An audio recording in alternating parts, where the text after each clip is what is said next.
It is my privilege and joy that we can continue our Bible study about the great controversy from darkness to light. And we have today the subtitle, Light Shines in the Darkness. The great controversy from darkness to light is not a physical fight, not a physical battle, although it also involves the body and our environment.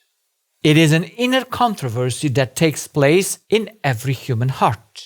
The inner question of one's own identity must be clarified.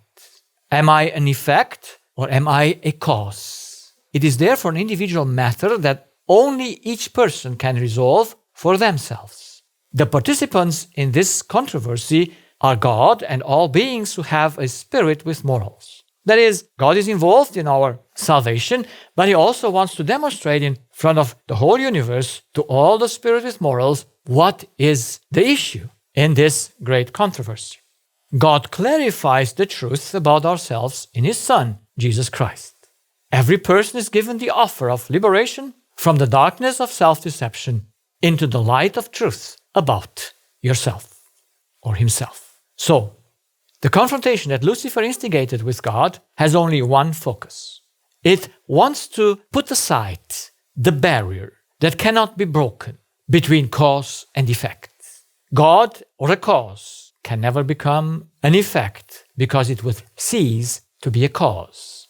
And an effect cannot become a cause because it would cease to be an effect.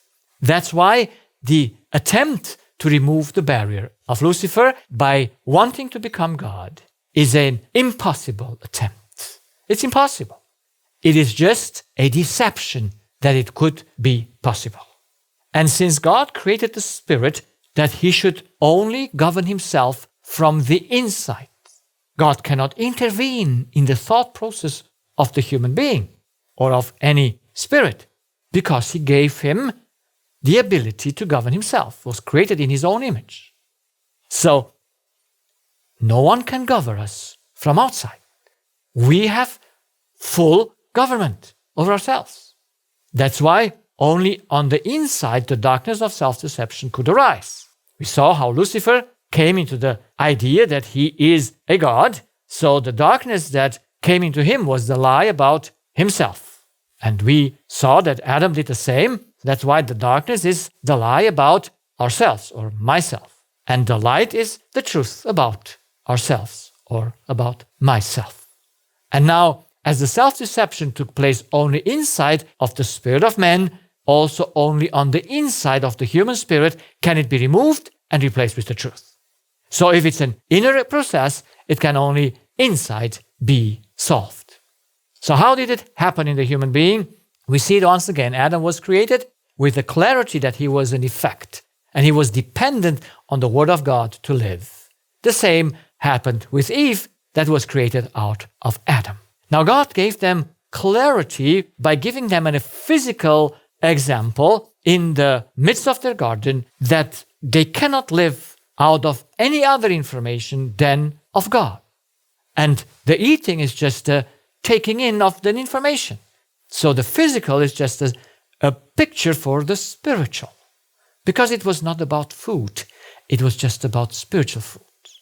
And so they were confronted with the other word that did not come from God, and now they had to evaluate. And God told them, you cannot live when you take another word in. But they deceived themselves. We saw the circumstances last time. And deceiving themselves in themselves, they took then the word of Satan or of Eve and became dependent one on another and independent of God. And by this, their life was dead. Because if you cannot live anymore from the source of life, how can you exist? It's not possible. But we still exist, and all descendants of Adam are born dead. So why do we exist? We exist because God has a plan. I will put enmity between thee and the woman, and between thy seed and her seed. It shall bruise thy head, and thou shalt bruise his heel. So, it's a simple text, but brings a lot of confusion if we don't understand the terms in it. So, I will put enmity between thee and the woman, between thy seed. So, who are the seed of the devil. Very simple. The seed of the devil is every human being born on earth that has the devil's seed in his heart. That's every human being. And who is the seed of the woman? Evidently, it's only one. It's Christ. So Jesus in John 8 makes very plain, verse 44, whose seeds are they? Ye are of your father the devil, and the lusts of your father ye will do. He was a murderer from the beginning, and abode not in the truth, because there is no truth in him. So it's inside. When he speaketh a lie, he speaketh of his own, for he is a liar and the father of all lies. So the lie comes from within the devil, who was before Lucifer. So everyone who has the lie is his seed. And these were the people of the chosen one, and Jesus calls them, you are the seed of the devil. So they were not the seed of Abraham, they were the seed of the devil. And Jesus is the seed of the woman, because he came to bruise the head of the devil. But did he kill the devil? Did he bruise his head? No. He bruised the head that was within us. And by this he had to give his life. That was bruise his heel. So in the battle, it's an inside battle in which Jesus overcomes. So, if the genesis of self-deception and its associated consequences, sickness and death, was an inward act, not an outward, but an inward act or attempt to change the unchangeable, so the only way out is to remove the inner state of self-deception and replace it with the truth. So it's inside, it must be changed from inside. So the great controversy from darkness to light is to emerge from the innate self-deception into the light of truth about oneself. That's the great controversy. But there has been a change in this controversy, and we can see this in all religions, and especially also in medicine, because medicine is a outcome of religion. Yeah? So we take first medicine. In the deception, you always look to the outside. It's the bacteria, it's the virus, it is the environment that makes us sick. It's the focus. The same thing is in religion. It's the devil. It's the temptations that come from outside. None of them is true. The truth is that we have an inside problem that needs to be solved from within, not from without. And Romans 8, 3 and 4 says it. For what the law could not do, in that it was weak through the flesh, God sending his own Son in the likeness of sinful flesh, and for sin condemned sin in the flesh. Where? Did Jesus conquer anyone outside of him? Did he fight with anyone outside of him? Not at all. He said that comes the ruler of this world, and he finds nothing within me. So he destroyed sinful flesh in himself, that the righteousness of the law might be fulfilled in us, who walk not after the flesh, but after the Spirit. So the whole context shows that it is an inner battle. Jesus fought just in himself, and he won the battle just in himself. And now he gives us the same capacity that we should do in us. The righteousness of the law should be fulfilled in me, not outside of me. So the greatest difficulty, though, in the great controversy from darkness to light is the realization that this is an inner process and not an external one. This is the hardest problem that God had. Because, like I said before, religion and medicine sees the problem of humanity outside of him. Sees the problem of humanity in his behavior, while it is just in one's heart. People say, well, we live in a sinful world. No, there is no sinful world. There is only a sinful heart that brings an expression in the world of the sin that exists in the heart. In this way, we might call the world sinful, but she is not sinful, because there can nothing sinful be outside the heart of man. Nothing. Sin is an internal action that comes from the belief who one is not. And we're not God. That's why it comes from the deception of us.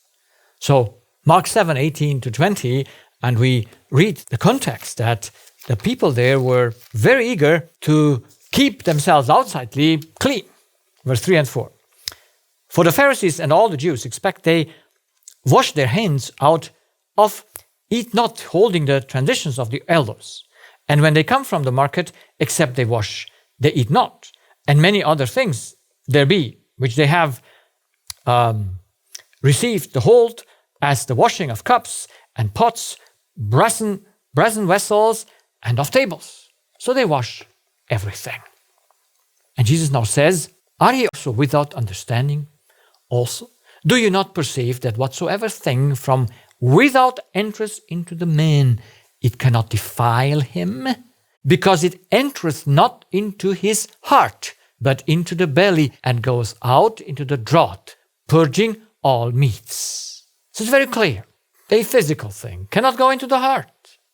An outside thing cannot defile the heart, because it just goes into the stomach. Jesus doesn't speak about food, because the food is not the issue here. And he said, that which cometh out of men, that defileth man. For from within, out of the heart of man, proceedeth evil thoughts, adulteries, fornications, murders, thefts, covetousness, wickedness, deceit, lasciviousness, an evil eye, blasphemy, pride, foolishness. All these evil things come from within and defile the man. Is that clear? The problem is not outside, but inside. So Christ describes this inner state in 5 images. In Luke 4, he's in a synagogue in Nazareth, in his hometown. And there he gets to read Isaiah. And he reads there, he says this from verse 18. The Spirit of the Lord is upon me, because he has anointed me to preach the gospel to the poor. He has sent me to heal the brokenhearted, to preach deliverance to the captives, and recovering of sight to the blind, and to set at liberty them that are bruised and oppressed. How many of the people that were listening to him were poor physically? How many were broken physically? How many were captive in bondage physically? How many were blind physically? And how many were oppressed physically? There was none of them. He was speaking about their inner state. And when they were confronted with their inner state, they got a great issue. Almost killed Jesus, because he dared to tell them that they are unbelievers, that they are in a condition that needs a Savior to save them. They couldn't realize it, because it's unconscious to men. That what really matters about our inner state is unconscious to us. That's why the hardest thing in the salvation of men is not the act that God did in Christ to save, but it is the realization of men of his inner state by which he was born. And that to understand, God did all and does all his effort is just to make that clear. Jesus' teaching was in exclusivity a teaching for things from within. He never taught doctrines. He never taught external things, because he knew that's not the issue of men. He was just speaking of the inner state of man's heart, because there is the problem. And there where the problem is, the problem needs to be solved. So, here we read about the captives. And I just take two examples, the captivity in John 8 and the blind man from John 9, to see that it's an inside issue, not an outside. So he was preaching in the temple, and in verse 31, John 8, Jesus says, "Then said Jesus to those Jews which believed on him, If ye continue in my words, then are ye my disciples indeed. And ye shall know the truth, and the truth shall make you free." Inner truth or outside truth? Will the keeping of an external thing make you free? Like the Sabbath or any other, how can I say, any other event or any other things like keeping Passover or keeping this, will that do anything to man? Is that what saves him? Is that the truth that makes man free? That he knows the difference between Sabbath and Sunday? Is that really what makes one free? Or what is clean and not clean? Let's see. They answered him, "We be Abraham's seed, and were never in bondage of any man. How sayest thou, ye shall be made free?" Because they were in bondage of the Romans, but that was not a bondage, it was an external thing. Jesus spoke about their internal bondage of being the slaves of Satan, as we saw in the context. But they don't know it. Jesus answered them, "Verily, verily, I say unto you, whosoever committeth sin is the servant of sin." So sin shows that you are a servant, you're a slave, you're not free. If the Son and the servant abideth not in the house forever, but the Son abideth ever.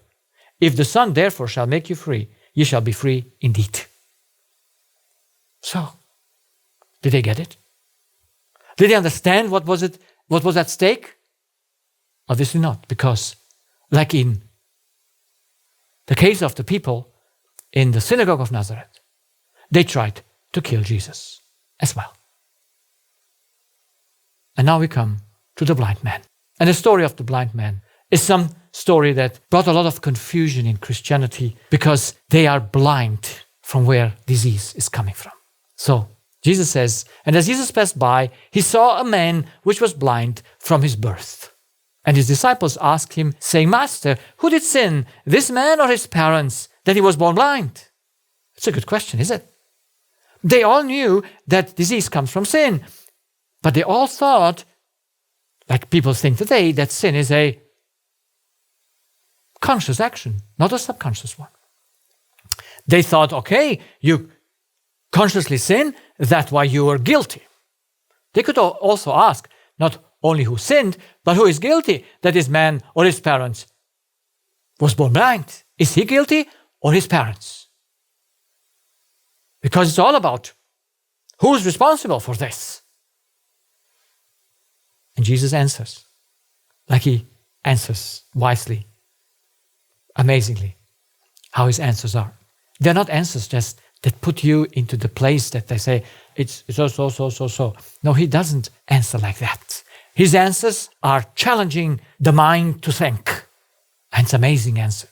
Jesus answered, "Neither hath this man sinned, nor his parents, but that the works of God should be made manifest in him. I must work the works of him that sent me while it is day. The night cometh when no man can work. As long as I am in the world, I am the light of the world." So this is his answer.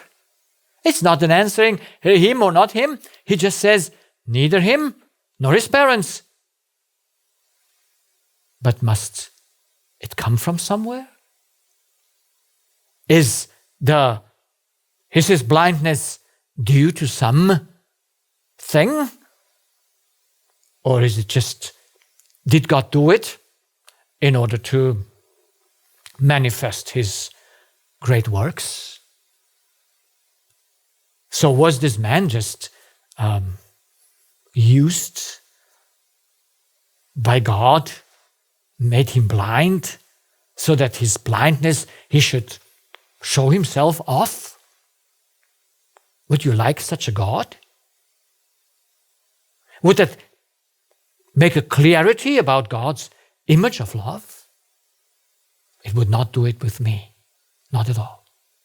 That's why, where did the person born blind get his blindness from? About what blindness did Jesus speak? Because the context shows that he doesn't speak about the man and his blindness. He just takes the man as an example. Like he took the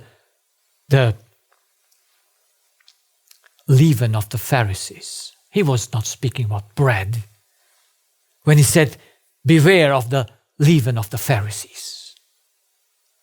He was not speaking about the temple when he said, destroy this temple and in 3 days I will rebuild it. Jesus didn't speak about the blind man, about his physical blindness. He spoke about his spiritual blindness because he came to save him from that blindness. It's the blindness that we all inherit from Adam. It's the blindness of our heart that brings all the external blindness with it. Without exception, every human being has inherited it. That's why it's neither him nor his parents that bear guilt. Disease is not an issue of guilt. The physical disease is not an issue of guilt because it comes from an unconscious deception of the heart. It's just a revelation that something in us is wrong. Something in us is wrong. Oh, that we might understand that.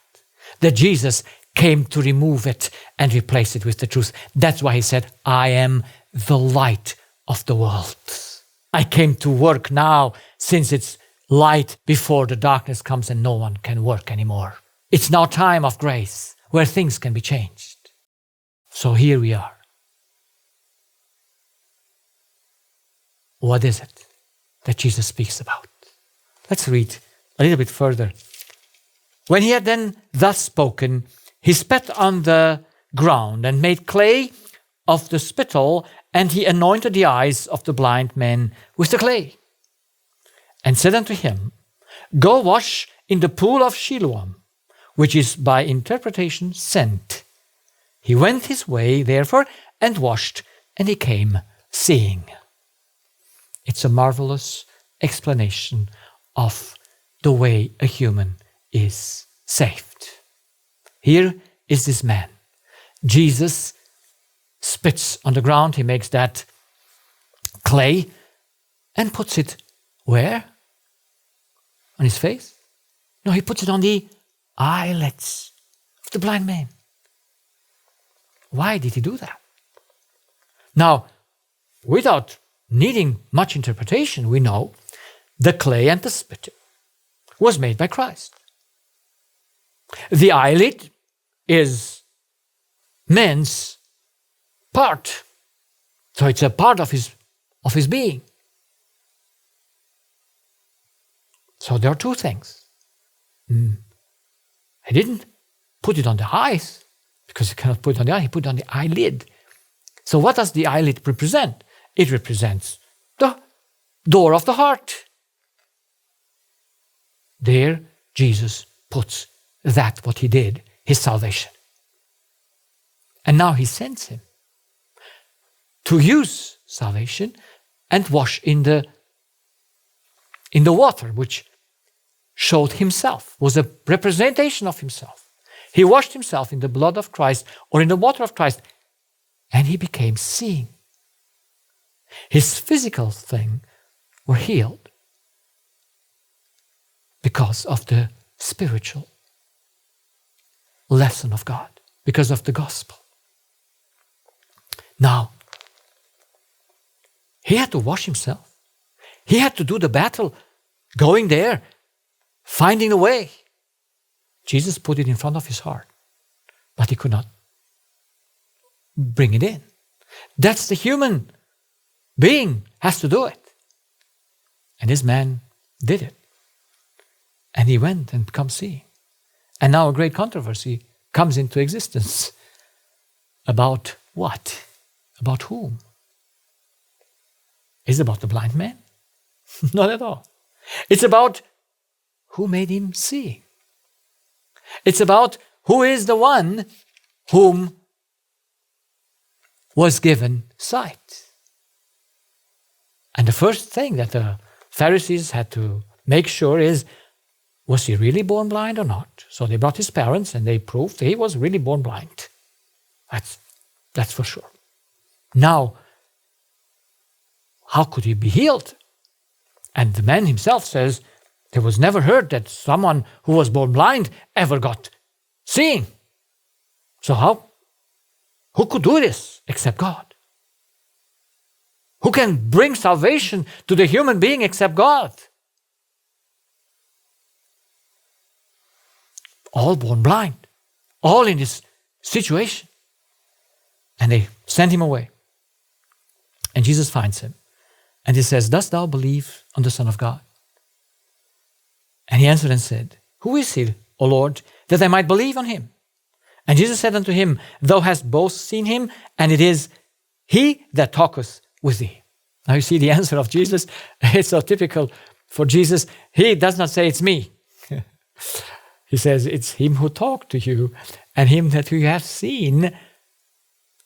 So he gave him evidence. That's how Jesus is talking. And now the man says, and he said, Lord, I believe. And he worshipped him. And now Jesus finishes and says, for judgment I am come into this world, that they which see not might see. So the blind, he came to save the blind. Had anyone a guilt for their blindness? Not at all. Anyone, any responsibility that we are born blind? None of it. There's no responsibility. There is no guilt that we're born blind. There's no responsibility. But Jesus came into the world that we who were born blind become alive through the new birth, to become seeing. So I came into the judgment in this world, that they which see not might see, and that they which see might be made blind. So they're all blind. So how can he say, but those who see might become blind? Because he speaks again of that deception that you believe you see. And now some of the Pharisees which were with him heard these words and said unto him, we are blind. Are we blind also? And Jesus said unto them, if ye were blind, ye should have no sin. No guilt, no sin. If we are born blind, it's not our responsibility that we're born like this. We only have a responsibility to get out of it when the light comes to us. But if we don't know that we are blind or born blind, but now you say, we see, therefore your sin remaineth. They were aware that they were seeing while they were blind. That's the deception. That's the deception. So Jesus tells them, if you would be conscious that you're blind, you would come, that you should be healed. But since you believe you see, I came for judgment, you cannot be saved because you believe you see. So, the difference between the teaching of the Bible and that of man is very simple. In Mark 7, 6 and 7, Jesus says, he answered and said unto them, well hath Isaiah prophesied of you hypocrites, as it is written, these people honoureth me with their lips, but their heart is far from me. Howbeit, in vain do they worship me, teaching for doctrines the commandments of men. So what is the commandments of men? The commandments of men is all the external teachings. The darkness is that we do outside teachings and teach outside doctrines which are nothing than commandments of men. Because God commanded the light to shine out of the darkness, that means we have an inner issue in ourselves we need to be changed in our hearts. So the darkness is the outside doctrines, the commandments of men. Do this, don't do this, and it's all about, what shall I do? Well, it's just an inside issue that we have to accomplish. We need to know how our heart works, because that needs to be changed. We don't need to cut away the foreskin, because the foreskin has nothing to do with our issue. We need to cut away the foreskin of our heart, which is the deception of our hearts. But now the deception itself leads us to just look to outside teachings. That's why the Jewish people and the people who come to Jesus, they were so focused on their deeds that they thought for sure, we are going to be saved. And Jesus says, I don't know you. They come and say, Lord, Lord, have you not done this good and healed people and cast out devils and did all these marvelous things? And Jesus says, I'm sorry. I don't know you. Because in your heart, you are unchanged. You did all these great things outside, but they don't count. What counts is one thing. What is in the heart? Who are you? That is the only thing that counts. So everything that counts is the change of heart. So ask yourself, where do you do your battle? Are you trusting those things outside of you, that you're okay? Or do you see that you have an inner issue, and that inner issue needs to be solved because it takes you prison? It makes you that you don't do what you want. It makes you blind about yourself. Do you want to remove that? That's the question. And that you are going to study in our next hours. Occupying our minds with the great controversy that happens just in our hearts.